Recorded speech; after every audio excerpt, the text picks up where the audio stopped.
Hello friends, आज की video में मैं आपको ऐसी 5 गलतियों के बारे में बताऊंगी जिनको हम करते हैं और बार बार उन्हें दोहराते हैं, जिसकी वजह से हमारे प्लांट्स में सही से ग्रोथ नहीं होती। तो जो टिप्स मैं आज आपको बताऊंगी, उन टिप्स को आप फॉलो करके अपने प्लांट्स की ग्रोथ को बहुत अच्छा बना सकते हैं। सबसे पहले एक बहुत ज़रूरी बात है कि आप वीडियो को स्किप बिल्कुल भी ना करें। अगर आप वीडियो को स्किप करके देखेंगे तो आप पूरे पॉइंट्स और जो मैं टिप्स आपको बताऊंगी वो नहीं जान पाएंगे, और अगर वो आप नहीं जान पाए तो आप अच्छे से उनकी अपने प्लांट्स की केयर भी नहीं कर पाएंगे। तो आप वीडियो को ज़रूर पूरी देखें, चैनल को सब्सक्राइब ज़रूर करें। अगर मेरी वीडियो आपको पसंद आती है तो आप अपने फ्रेंड्स को शेयर ज़रूर करें। ये आपको ज़रूर ध्यान रखना है फ्रेंड्स। तो सबसे पहले हम ध्यान करेंगे कि आप अपने जो प्लांट हैं उनके जो पॉट हैं उनमें पॉटिंग सॉइल कैसा बनाते हैं। पॉटिंग सॉइल आपको सही से लेनी चाहिए, क्योंकि अगर आपके प्लांट पे पॉटिंग सॉइल सही नहीं होगी तो प्लांट की ग्रोथ अच्छी नहीं होगी। हम पॉट गार्डनिंग जो करते हैं उसके अंदर हम ज़्यादातर ये देखते हैं कि जो दोमट मिट्टी होती है उसमें हमारे प्लांट्स की को लगाते हैं हम पॉट में। और तो दोमट मिट्टी हम लेते हैं और दोमट मिट्टी हमारे प्लांट्स के लिए बहुत अच्छी होती है। इसके साथ साथ मैं आपको पॉटिंग सॉइल बताऊंगी कि किस तरीके का आप पॉटिंग सॉइल लें। इसमें सबसे पहले आप 30% मिट्टी लें जब आप अपने गमले में प्लांट लगाते हैं, और उसमें 30% ही आप खाद लें। 10% आप ले सकते हैं जो छोटे छोटे टुकड़े होते हैं, रोड़ी के पत्थर के टुकड़े लेते हैं। इससे क्या होता है कि पानी में नमी भी बनी रहती है और प्लांट्स अच्छे से ग्रोथ भी करता है। उसके साथ ही आप अपने गमले में जो जगह बच जाती है उसमें आप मूंगफली के छिलके ले सकते हैं, सूखी पत्तियां ले सकते हैं। उससे क्या है कि आपका जो पानी है वो मॉइस्चर बना रहेगा गमले के अंदर, और जो प्लांट है वो बहुत अच्छे से ग्रो करेगा। तो इस चीज़ का आप ध्यान रखें। दूसरा हमें देखना है कि सही पॉट का सिलेक्शन करना बहुत ज़्यादा ज़रूरी है।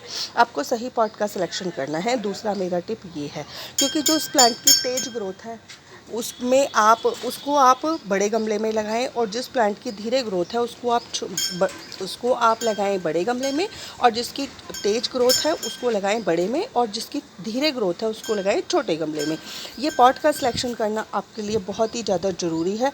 आप चाहें तो ग्रो बैग में भी प्लांट को लगा सकते हैं, सीमेंट के गमले में भी लगा सकते हैं, मिट्टी में के पॉट में भी प्लांट को लगा सकते हैं। लेकिन हमें प्लास्टिक के गमलों में ड्रेनेज हॉल का ध्यान जरूर रखना होता है, क्योंकि अगर उनके ड्रेनेज हॉल अच्छे होंगे तब उसमें से पानी की निकासी सही से होगी, और निकासी सही होगी तो प्लांट बहुत अच्छे से चलेगा। तो ये इन चीज़ों का हमें ध्यान बहुत अच्छे से रखें। देखिए कितनी सुंदर इस पर ये आ रही है लीव्स, और लश ग्रीन है। ऐसे ही केयर करनी पड़ती है जैसे मैं आपको बताती हूँ। आप मेरे टिप्स को फॉलो ज़रूर करिए फ्रेंड्स, जिससे आपके भी प्लांट्स इतनी गर्मी में भी इतने अच्छे और हेल्दी रहेंगे। देखिए, है ना। तो आपको भी इसी तरीके से ध्यान रखना है, क्योंकि जो हम पॉट का सही से ध्यान करेंगे तभी हम अपने प्लांट की ग्रोथ भी अच्छे से कर पाएंगे। अगर हम प्लांट को रिपॉट करते हैं तो रिपॉट करते समय हमें ये ध्यान रखना है कि जो उसके रूट्स हैं उनको हम बहुत ज़्यादा नीचे ना दबा दें, क्योंकि बहुत ज़्यादा नीचे दब जाएगी तो जो मिट्टी में जो मॉइस्चर बना रहेगा उससे हमारी जो रूट्स हैं वो गल जाएंगी। तो हमें जब भी अपने प्लांट को रिपॉट करना है तो रूट्स को ऊपर रखना है, जिससे कि हमारे प्लांट में जो हम पानी डालेंगे उसमें वो सही से हमारा ग्रो करेगा। उसके बाद हमें ध्यान रखना है कि जो हम प्लांट का जो हम करते हैं, जैसे कि हम प्लांट को जो हमारा प्लांट का जो पॉट है जिसमें हमने पॉट में प्लांट को लगाया है उसको हम कहाँ रख रहे हैं। जिन प्लांट को फुल सनलाइट की ज़रूरत है उनको हमें फुल सनलाइट में रखना है। सुबह से लेके जैसे 8 बजे से लेके 4-5 बजे तक की धूप हमारे प्लांट को मिल जाए तो हम उसको रख सकते हैं छत पे। और जिस प्लांट को कम धूप की ज़रूरत है उसको हम रख सकते हैं सेमी शेडी एरिया में, जहाँ पर रोशनी अच्छे से आती हो। और जो प्लांट हमारे इंडोर प्लांट हैं उनको भी हमें धूप की ज़रूरत होती है, तो हम उनको क्या करें, या तो हम रोज़ इस जगह रखें जहाँ पर उन पर 1 घंटे की धूप आए, और नहीं तो हम उनका वीकली बना लें कि हम हर हफ्ते वीक में एक डे बनाएं जिसमें हम उन अपने सारे पॉट को धूप में रखें, और 2 से 3 घंटे की धूप के बाद हम उनको अंदर रख दें। उसके बाद हमें लास्ट जो मेरा टिप आता है वो ये आता है कि फर्टिलाइज़र देने का ध्यान।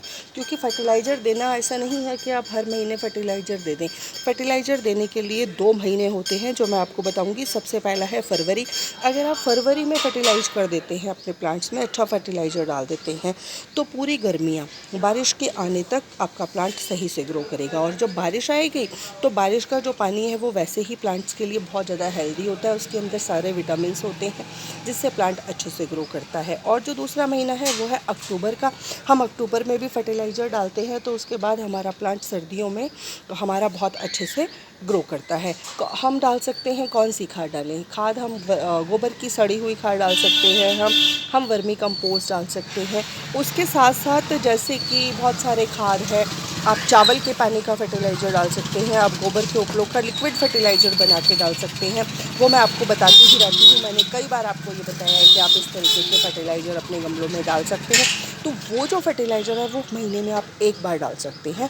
लेकिन जो 2 महीने हैं, फरवरी और अक्टूबर, इनमें अगर आप अपने प्लांट में अच्छे से फर्टिलाइज़र डालेंगे तो आपका जो प्लांट है वो बहुत अच्छे से ग्रो करेगा।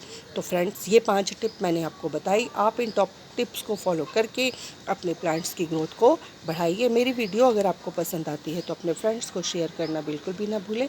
Thank you friends, have a nice day.